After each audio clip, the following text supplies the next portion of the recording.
Okay, good morning. Today is June 6th, Monday, and the first thing I want to do is discuss or open with a comment about the video, the comedy video by Father Guido Sarducci that you saw. It presents an interesting approach or perspective on college, and I am sure that many of you, and certainly myself when I was in college, had the same question. Why do I have to study this stuff? Why do I have to take blank geology, calculus, geometry, or on the other side, why do I have to take foreign languages, philosophy, when I know that I will absolutely never use it in my professional life and probably even in my personal life? And it's not an easy question to answer because the platitudes are, well, you have to be a well-rounded individual, you have to learn the discipline of training your mind in different fields, and blah, blah, blah. But I think that the answer may be implicit in the function and the mission of college, and most of all of a public institution like Brooklyn College.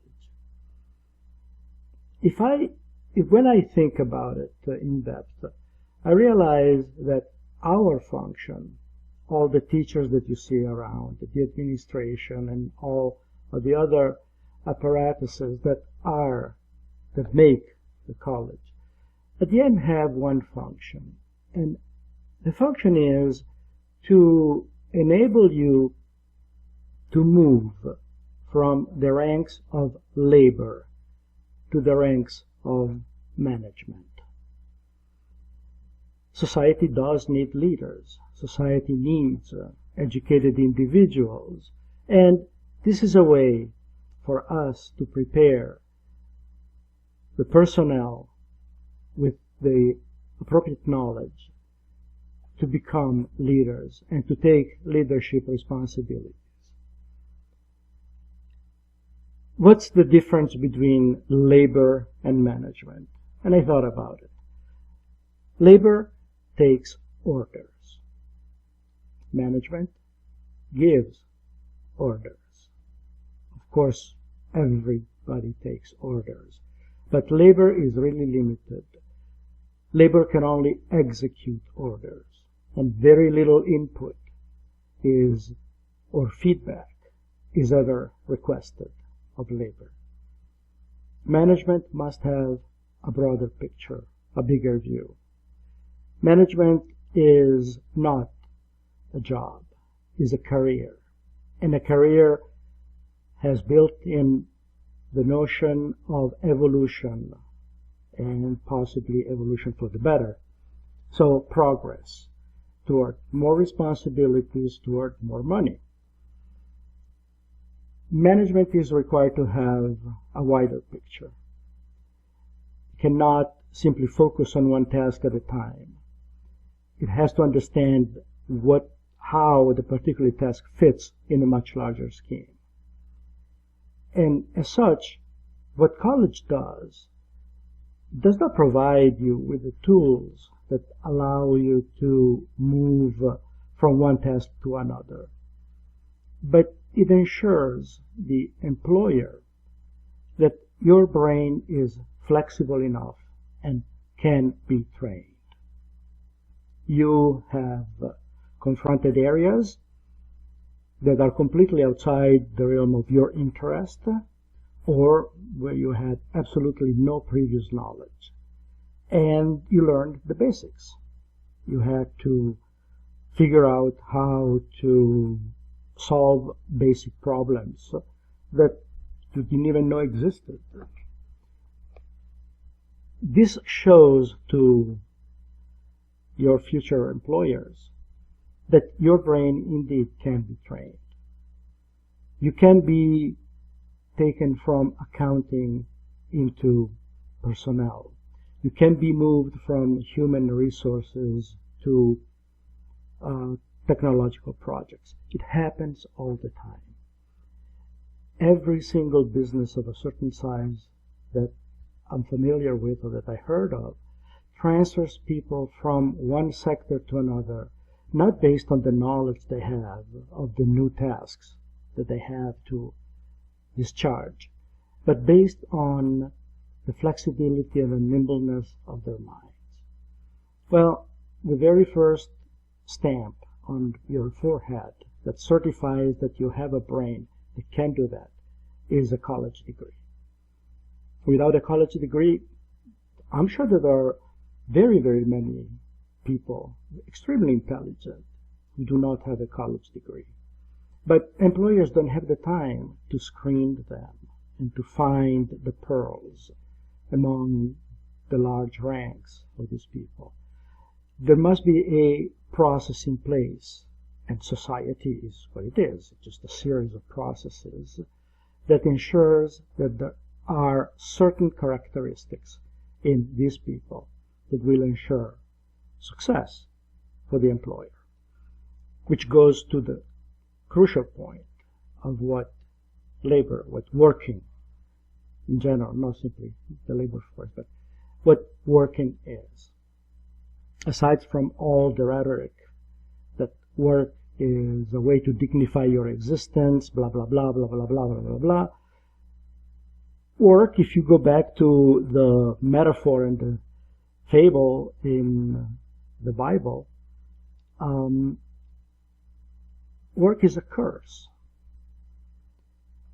When Adam and Eve are expelled from the Garden of Eden, whether you believe it or not, let's use it as a myth, as a metaphor, as a representation of a reality, well, they go from a golden age or the perfection of earth and paradise to the earth. And what is the curse that befalls Adam?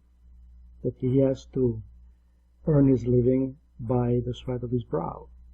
And for Eve, that she will conceive and give birth in pain. So work is not exactly a reward. It's a punishment. Now, if you think about it, what is your worth as a worker? When you get a job, what is an employer? Why does an employer give you a job?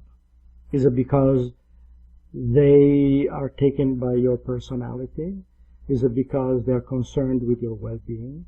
Is it because they want you to have a chance to fully blossom in your abilities, to realize your inner self? No.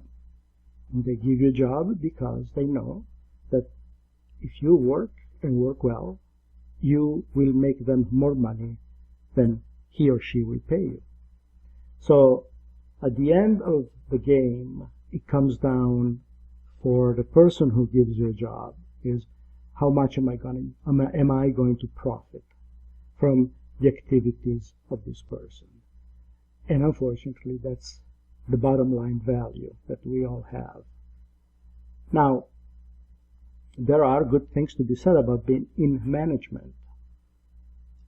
It has been calculated that over a lifetime of work, let's say 40 years, from 20 to 60 approximately, a person in a position of management earns a total of more than $1 million more than someone in the rank of labor.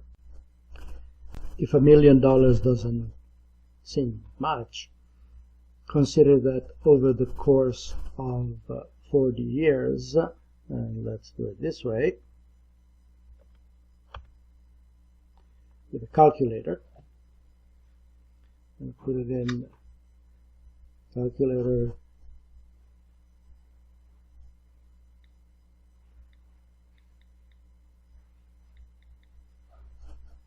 I don't know if you can see it. Oops. Okay. 1 million divided by 40. Many of you already know. It's 25,000. Now, maybe it doesn't seem that much, but 25,000 is the difference between a salary of 50,000 and 75,000, a 50% increase.